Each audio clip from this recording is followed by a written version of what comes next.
Bonjour à tous, bienvenue dans Flight Simulator 2020. Aujourd'hui, je vais vous emmener sur la dernière étape de ma branche entre Vancouver et Reno. Donc c'est le dernier vol qui me reste sur ce trajet-là. Voilà.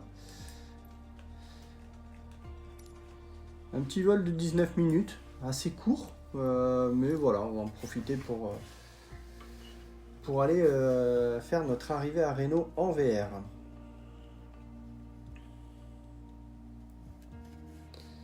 Donc on a fait toute cette étape de Vancouver, on a longé la côte ouest de la Californie, enfin de l'Oregon, Californie, et pour revenir à l'intérieur des terres, et maintenant on arrive sur Reno.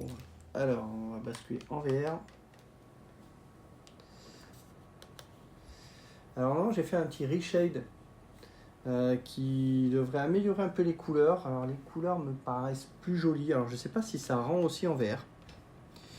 Alors je vais changer quand même un peu la météo.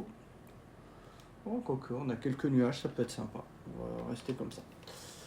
Il fait combien? 11 degrés. Allez, c'est parti. Alors on va sortir le log. Voilà. Sortir l'écran de volet. Donc on va prendre un cap 0,85 initialement.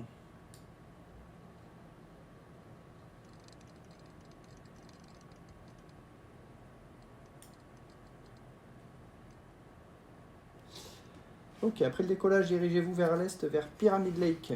Vous passerez devant le grand dépôt militaire de Sierra, sur la gauche en partant. Alors justement, ce dépôt militaire, moi je l'avais fait déjà. Je l'avais déjà fait, alors je ne sais pas si c'était sur une branche de ce tour du monde là, ou alors si c'était sur une étape des bush trips qui sont déjà dans Flight Simulator. Mais je me souviens être passé dans ce coin là. Quand je suis arrivé sur ce lac, bah ça m'a rappelé justement les vols que j'avais fait, et en effet j'étais bien arrivé dans ce coin là.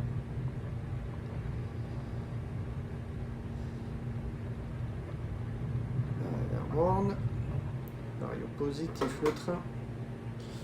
Alors les couleurs me paraissent quand même un peu moins fade qu'avant. Alors c'est peut-être lié au reshade. En tout cas, ouais, ça semble quand même avoir un peu d'effet.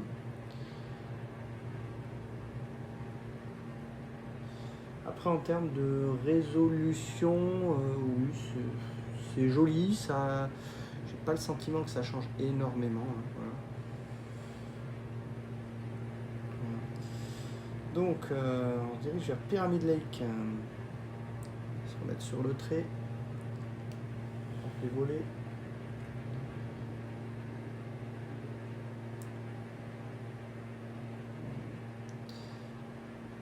L'effet en VR est vraiment fantastique. C'est très très très beau.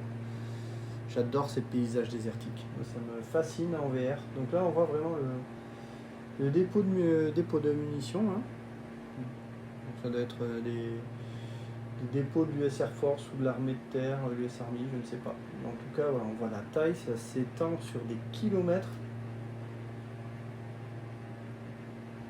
En même temps, vu la taille de l'armée américaine, des munitions, il en faut.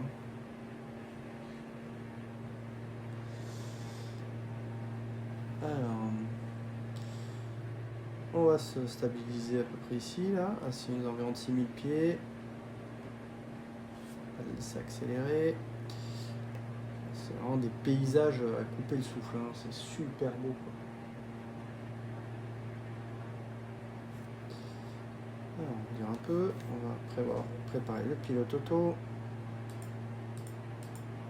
Voilà. Et on va profiter un peu du paysage. Donc, on a 8 minutes de vol jusqu'à Pyramid Lake, qui est donc le grand lac qu'on a devant nous. Voilà. C'est bien le dépôt militaire. Le lac Pyramide, tournez vers le sud-est et longez la rive ouest du lac, puis tournez à droite et dirigez-vous vers le sud-ouest en passant par la brèche dans les montagnes. 3/4 de la longueur du lac. Ok.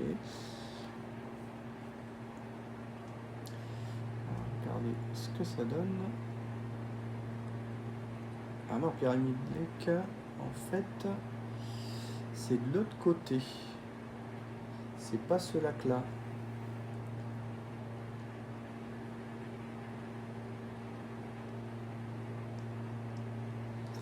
Il va falloir que je monte pour passer au-dessus au-dessus de cette montagne là. On va monter. Voilà, tant pis, on a 6 degrés. On va mettre le pito 8.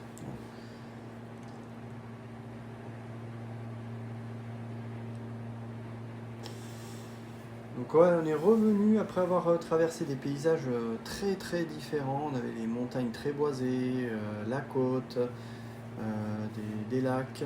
Et là, on est vraiment dans le désert à nouveau. On revient dans le désert américain. Très très chouette.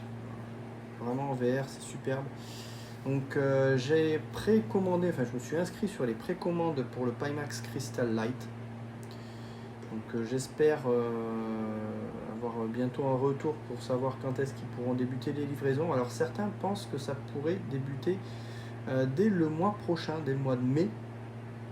On serait plutôt, je pense, mai ou juin, quoi.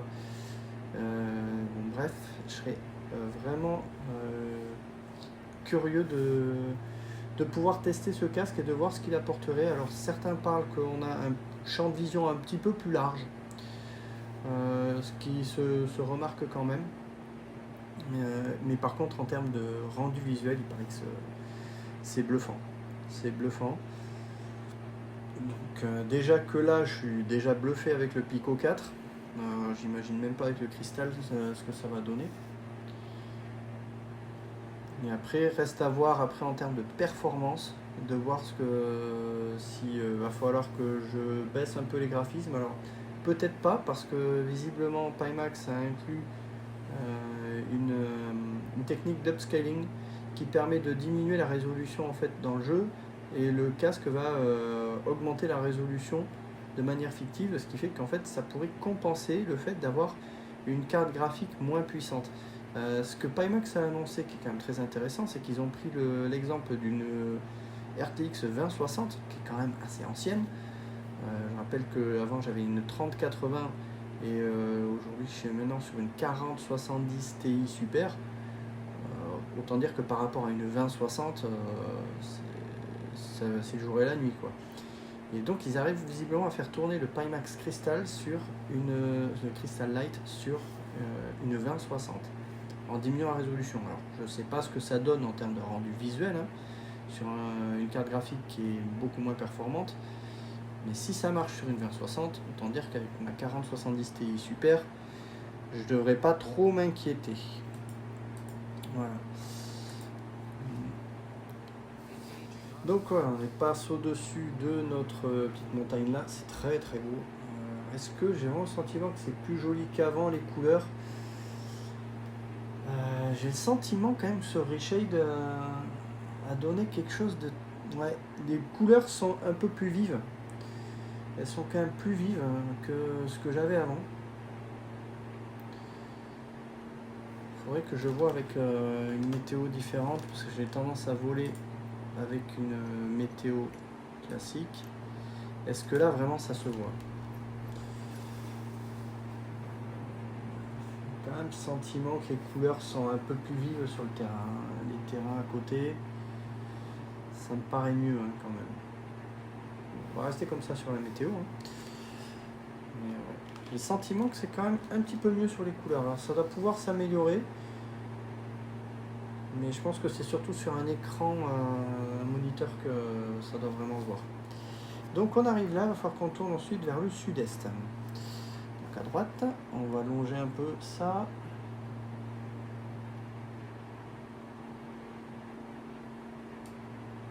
On va attendre un peu avant de tourner. Qu'est-ce que c'est beau. C'est vraiment beau. La luminosité est vraiment bonne, même dans le Pico. Je trouve que la luminosité nous donne vraiment l'impression d'être en plein jour. C'est quand même plutôt sympa.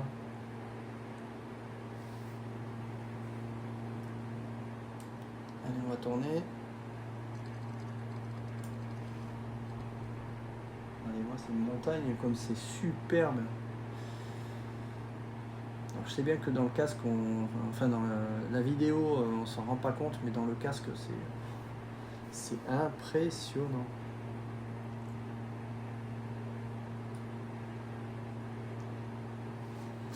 Cette petite île là que l'on voit, elle me dit quelque chose. Je me demande si je suis pas passé en fait dans l'autre sens lors d'une précédente étape où je devais arriver d'en face pour longer ici et passer de ce côté là.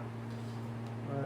Parce qu'en fait quand j'étais arrivé de l'autre côté là, sur le dépôt militaire, en fait j'arrivais de la gauche.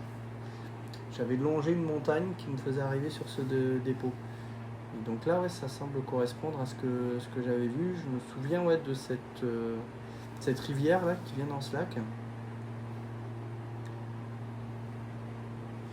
Mais à l'époque, je ne crois pas que j'étais avec le Pico 4, il me semble. Donc, j'ai pas le souvenir d'avoir eu des paysages aussi beaux.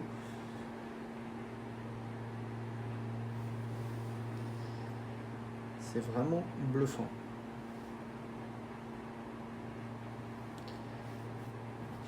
Recaler un peu, voilà, histoire d'être un petit peu plus haut dans le cockpit. Parce que sinon je suis comme ça et je vois pas forcément beaucoup devant. Donc ouais, j'ai recalé un peu le centrage et donc ouais, je suis un petit peu plus haut, donc c'est mieux. J'ai une meilleure vision vers l'avant.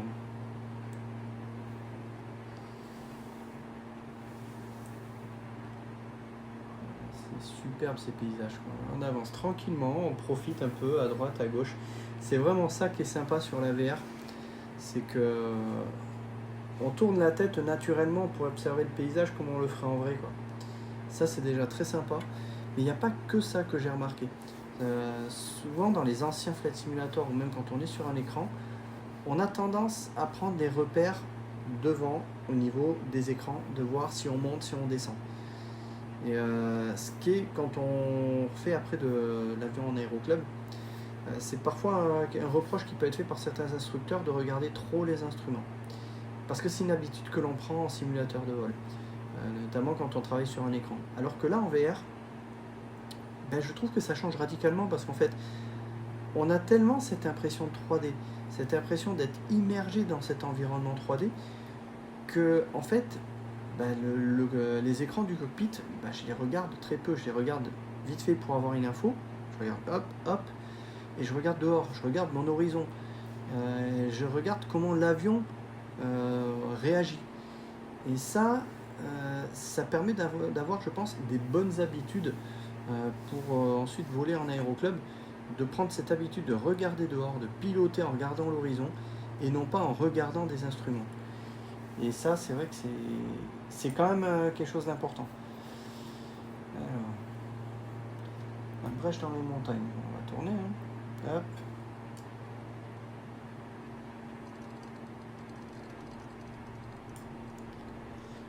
Voilà. Regardez, ça c'est superbe. Ce qu'on voit en dessous, on a vraiment des paysages magnifiques. Et donc ouais, je reviens sur cette impression en fait de devoir regarder dehors avant tout. Je pense que la VR pour ça c'est un très très bon outil pour essayer de prendre des bonnes habitudes, d'autant plus que on ressent vraiment en fait l'avion quand il descend, quand il monte. On voit vraiment l'horizon bouger par rapport à notre repère, par rapport à ce que l'on voit, par rapport à nos yeux. Alors que sur un écran, en fait, vous allez voir l'horizon bouger, mais vous avez un repère qui est fixe, alors que là, vous avez un repère sur vos yeux, c'est votre ressenti. Et ça change tout au niveau de l'immersion.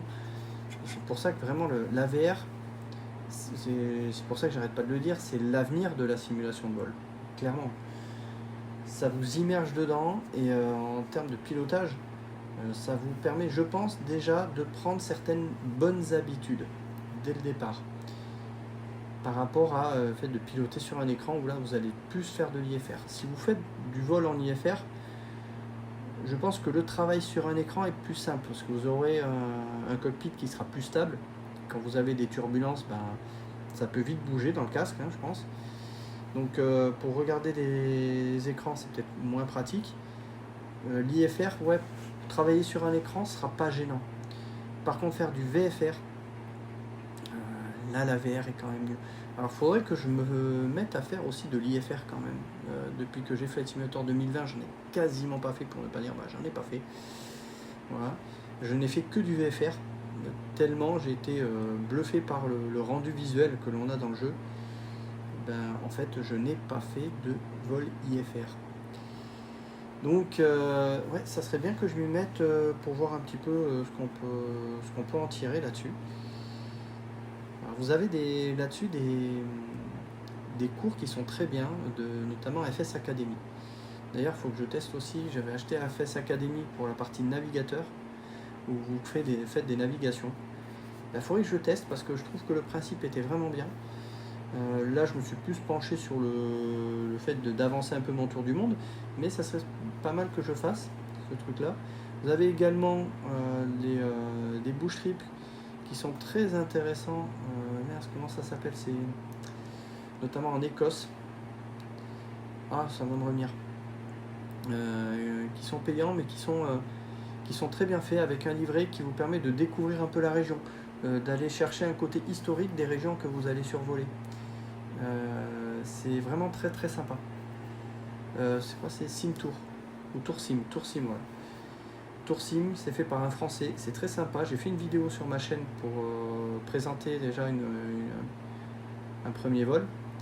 Alors pas spoiler la suite, hein, mais voilà, c'est très sympa de mêler l'utile à l'agréable, c'est-à-dire de voler, de découvrir une région visuellement, mais de la découvrir également historiquement.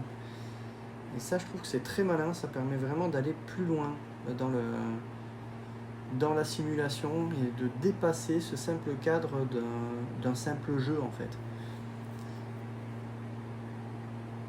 Parce que c'est vrai qu'on s'émerveille sur les régions, mais après, qu'une fois qu'on repasse derrière, c'est bien de se rappeler de certains aspects historiques ou des points particuliers qu'il y a pu y avoir dans cette région.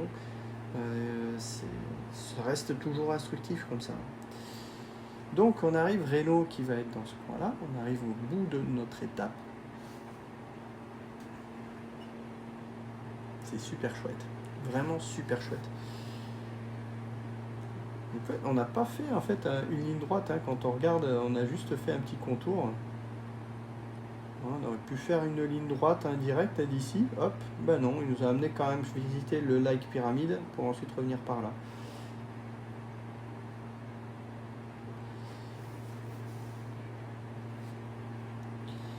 Alors, hop, Renosted, près de la base de Pivin Peak.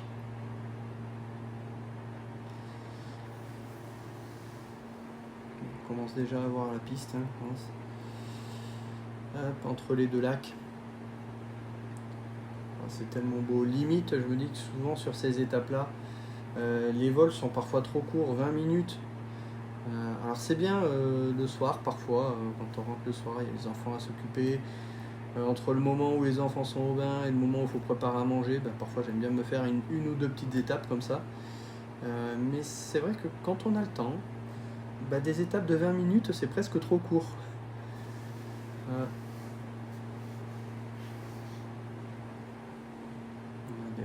C'est vraiment chouette, c'est vraiment très très chouette. On voit même toutes les routes au milieu du désert. C'est vraiment des paysages magnifiques.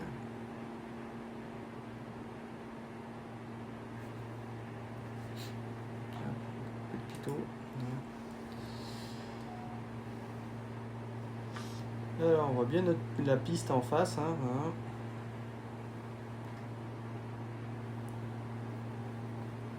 C'est très très beau, vraiment très beau. Alors, si vous n'êtes pas passé à la VR, allez-y, hein.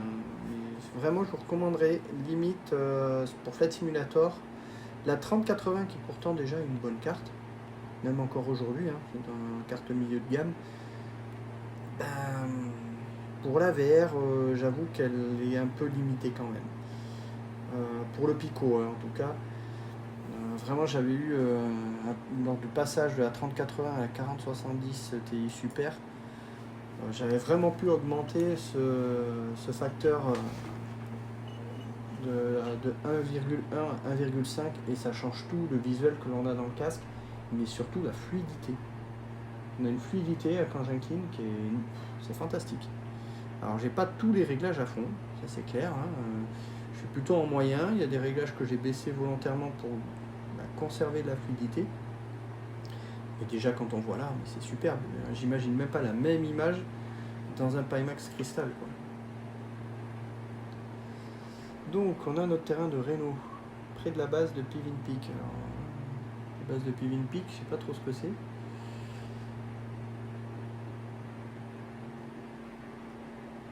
C'est peut-être dans ce coin-là, hein, Pigeon Peak.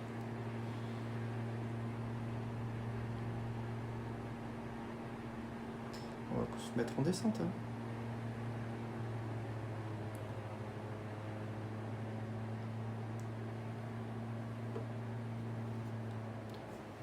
C'est vraiment, c'est quand même très net, hein. Et le Pimax Crystal Light va vraiment encore améliorer logiquement cette netteté. Voilà, ça risque d'être vraiment plaisant. Vraiment plaisant. On va prendre l'autre piste.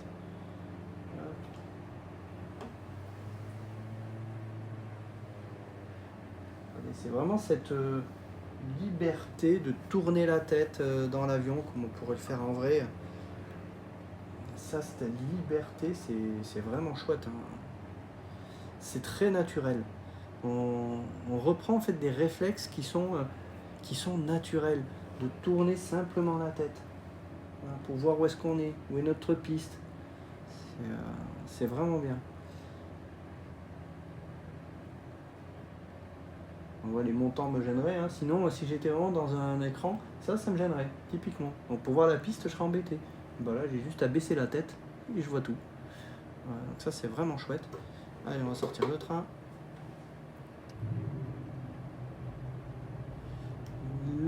Les pleins volets. On arrive un peu haut.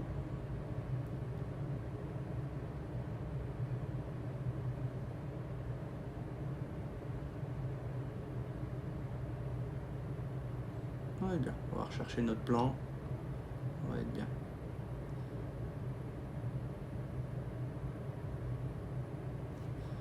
On commence à trimer l'avion.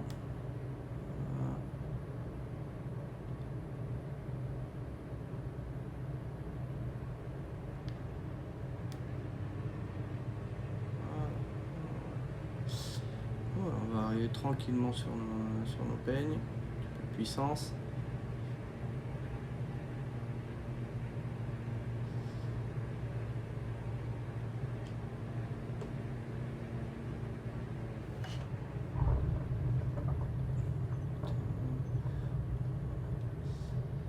Voilà, nous voilà arrivés à Reno.